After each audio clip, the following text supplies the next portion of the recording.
په افغاني ټولنه کې موجوده دودونو د مبارزو نجونو د فعالیتونو مخه نه ده نیولې او یو شمېر نجونې د سپورت په بېلابېلو برخو کې اتلولۍ ته رسېدلي دي.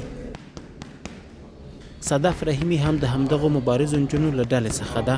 صدف په خپلو اوسپنیزو سوکانو مبارزه کوي او هڅې دا ده چې د لیلا کلی په څیر د سوکوهنې په رنگ کې ولوبیږي. مسابقه که نخبه ها بسیار زیاد است، اما من میخوام زیر دست لیلا علی یک بار تمرین کنم. تمرینات از او را میخوام یاد بگیرم. بله. صدف له څو کلونو راهیسې دا لوبه مخته بیایي او تر اوسه یې د برونزو او سپینو زرو څو مډالونه هم ترلاسه کړي دي. دا وایي له ستونزو سره سره یې یو شمېر دودونه مات کړي او بوکسینګ ته یې دوام ورکړی دی. از قشقه مثلا خالم و مامایم و کاکایم هیچ رضایت نداشتن که دختر بوکس کنه. همین الان میگن چرا بوکس میری.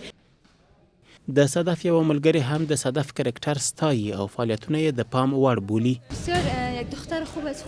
خوش دارم که مثل صدف موفق شم دیگه. بسیار یک دختر خوب است.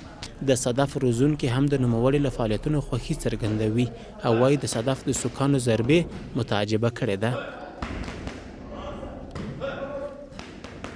یا که خاطری از یاد دارم که یگانه برای لاب میگیرم که لاب از یا خطا میکنه داریم میگم یا خدای چقدر ضرب دارن با قرآن میگم که دگان تو یا گفتگوی نکنه که نزن حاله اون بچه خواست بگه کی چه قسم بودن ها.